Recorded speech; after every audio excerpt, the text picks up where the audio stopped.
We watch pro players live stream their gameplay all the time, whether it be on Twitch, YouTube, or Mixer. Okay, Ninja, we see you. This, my friends, is one of the best resources to learn from the best. Well, apart from this channel, of course. Yeah, anyways. But the problem is that sometimes we simply cannot digest all the information that comes at us so fast. Like, for real, you and I, we're normal people. I get it. You know, it's like pro players just have a knack for just working at the speed of light or something. Everything comes so easy to them, it seems, right? You simply won't be able to get all the information just like that. This is just so true when looking at the comparison with all the pros. Well, that's why we're here, as today we're gonna be taking a look at some secret tips that separates you and I from pro players. What's going on, guys? This is your guy. Come on, say with me, your friend, the one and only Keith Allen, here to tell you again and remind you that I am your #1 fan. I believe in you guys. I'm rooting for you. It's time to step out of your comfort zone. You gotta face your fears. Stop running away from them, because you're never gonna get better in this game or in life if you do so. Make sure to connect with me as soon as you can on my Instagram, because I would love to hear from you. I'm posting up vids to help inspire you to do the impossible. But before we get into all of that, if you guys are interested in getting better at Fortnite, then click the link below to go to ProGuys.com, where you can play with the best players in the entire world by just clicking a button. My goodness, where was that when I was growing up? Sign up for our membership at ProGuys, and you'll get a ton of incredible content from the best players like Benji and Mongrel. Come on now. If you want to compete in Fortnite, you have to check out ProGuys.com. Also, be sure to drop a like on this video to show your support. We strive to bring you guys the best content available. All right, with that being said, it's time to sit back, relax, and get my favorite candy. What is it? It's that bunch of crunch you already know. And let's start the video. Jumping into things right now, we first need to discuss, first and foremost, the foresight that pro players have that we all wish for. Yes, guys, I'm talking about thinking ahead and knowing what your next moves is going to be. I mean this both in a micro and a macro sense, whether you are in a secluded fight or planning your entire in-game rotation. Regardless of what your next immediate steps are, the fact of the matter is this: they are probably thinking about this way before they actually execute it. This is where we differ. Can we be honest here? Yes, we just think like 1 second ahead. We're just living in the moment, having fun. And most of us find ourselves going with the flow. Yeah, let's just see where it takes us, at least in some situations, until something happens. One aspect, knowing the terrain that zones go over, is super important when planning ahead. Say you know that the zone will eventually pass over a steep hill that you happen to be at the bottom of. Create scenarios in advance regarding how you plan to get over this thing without taking a bajillion zone damage. No, I didn't say a million, I didn't say a billion, I said bajillion. That's a lot. I made it up, whatever. Scale the hill early, pressure a kid to use his mobility early, pop a few impulses. I just spotted off multiple plants in 5 seconds, all right? It's a lot going on. You can surely do the same.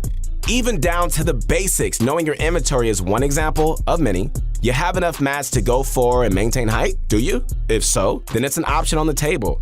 It doesn't mean you necessarily have to do it, but you can think about it, waiting for the right time to strike.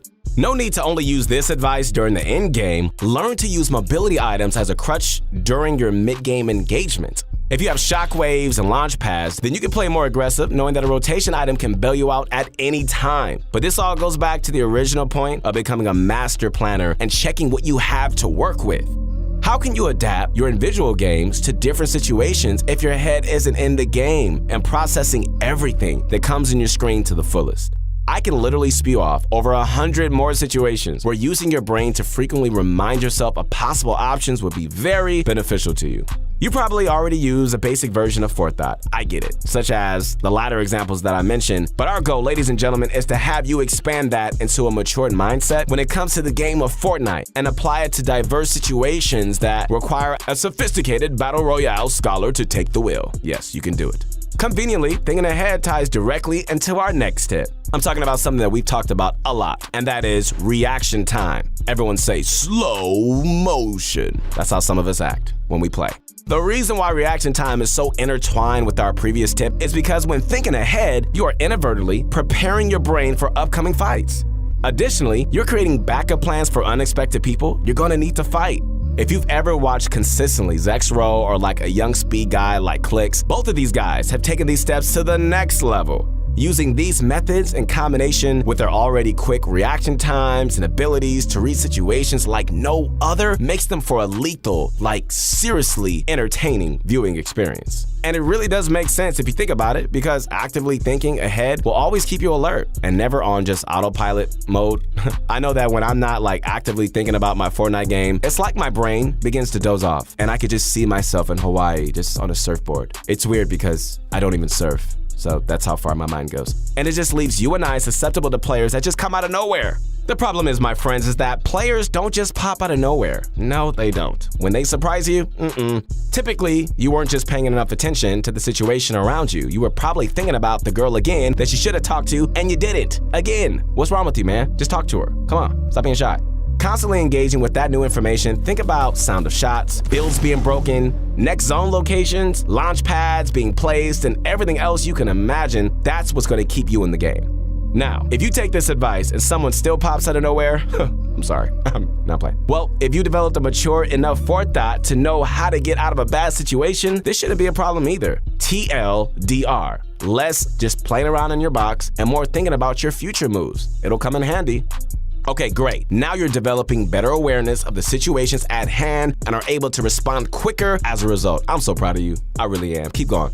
Let's shift gears and discuss one universal point that pros follow in tandem with the previous tips.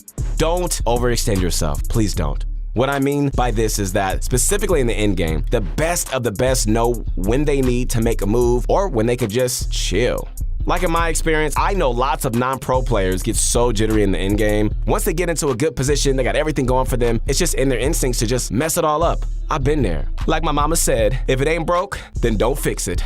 Well, to be honest with you, she's never said that, but maybe she should. It's a good line. I like that. So while we're honing in on the end game specifically, there are two main situations that come to my mind. The first one is when you're in a tunnel, extending yourself closer to the front of the safe zone. You finally get to the front of the safe zone, right? And just sit there until your back is up against the zone and have to do the entire process all over again. Don't get me wrong, my friends. I've done this in the past a million times and continue making the same mistakes. Sometimes I just want to go for picks on the people behind me, but I get carried away from the main goal of getting so far ahead of the zone as humanly possible. The next situation that arises is when you just finish your crank battle against a stubborn opponent for height. This one really grinds my gears, guys, like really, because when you finally secure high ground, the goal should be to keep it. I watch so many people make the same mistakes over again, and I understand, because I used to do the same thing as well. I get it. Of finally getting height and still going full aggro on opponents. Like, bro, you already have the high ground and are in practically the safest position in the entire lobby. Like at this point, everybody wishes they could beat you. Why would you even give that up? Or at least open yourself up to someone else stealing it from you. Sometimes when you're on height, you might as well just chill, like read a book. All right, maybe not read a book, but you know what I mean. Just relax. Nothing's going on. Let the opponents kill each other and just take all the free points to the bank. Let's take a look at Bugha's solo cash cup game, which literally follows this advice to a T. Yes, watch this. This clip, as I talk over it, and you're going to see my point very quickly here, Bugha secures the high ground and is basically pestering kids here and there with the tactical SMG spray, but doesn't over leverage himself ever. He's so chill that you could practically use this guy as an ice cooler. That's funny, right? I just made that up. You can laugh a little bit more. Yes, thank you. Be polite. But seriously, watch closely as he creates a lot of dead time where he's just reloading and waiting. He even talks to chat, saying how he is waiting for top 5. Wow. What did I say about free points again? Do you remember that? It's true. Sometimes when you're in a position that is so good, you feel inclined to just mess it up. Instead, let your opponents eat each other up while you're just playing it cool and methodical. Applying these small yet effective tips in your end game is going to build a really solid foundation for consistency. And consistency, my friends, is key here. In fact, you know what? I got an idea. Great idea. Let's just talk about consistency a little more in depth. You want to? All right, cool. I knew you said yes. Specifically, I want to address this as my final point towards achieving consistency. And this is your mindset. I know this is probably going to be the hardest ask that I can request from you guys, but it probably would reap the most long-term impact. Okay, so I want you to remember this. If you want to get better at something, you need to critically analyze any and all of your mistakes. This is a basic fact of learning new skills in life, and in Fortnite, hey, it's not any different. I don't even want to calculate how many times a pro player became tilted only 1 or 2 games into a tournament, which spiraled into an entire gaming session gone sour. Whew, you've seen it, I've seen it. We've been there. As a third-party spectator, it's easy to see why getting discouraged in this spot is never a good thing, but much harder to apply in reality.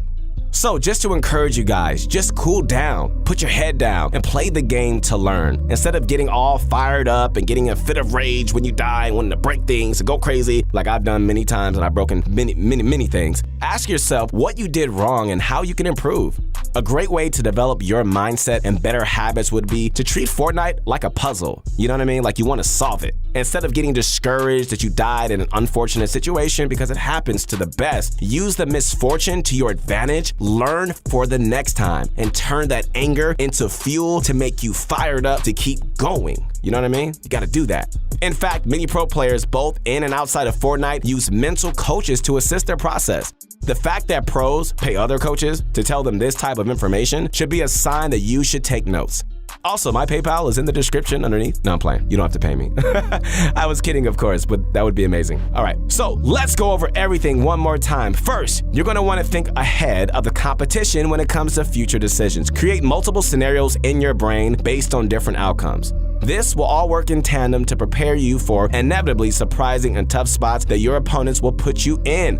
Since you are more prepared than ever, your reaction times in the situations will flourish. Once that's under your belt, it's time to chill out when you're in favorable situations during the end game. You should rarely be making crazy plays every single second of the game. I mean, calm down. Even if it might seem that way, relax. In fact, taking a step back and allowing your opponents to fight each other while you just rack up guaranteed placement points will allow you to become much more consistent. Adding this consistency, working on developing better composure and treating Fortnite scrims and learning this as a tool is going to benefit you the best. Put all of these key pillars together and you'll surely be on track to get pro players a run for their money. Once again, guys, hope you enjoyed this video. This is your guy. Come on, say it with me. Your friend, the one and only Keith Allen. I want you guys to do things that you've never done before. Like I said before, face your fears, step out of your comfort zone, try something new, apply these skills not only in this game, but in your life. Connect with me as soon as you can on my Instagram. I want to inspire you to do some great stuff. If you enjoyed this video, we really want to ask you another thing, and that is to leave a big old like, saying that you appreciate us and it shows us that you watched this until the end and you're supporting the content that we're making. If you're not subscribed already, then you already know what to do. Apart from that, we'll see you on the next one.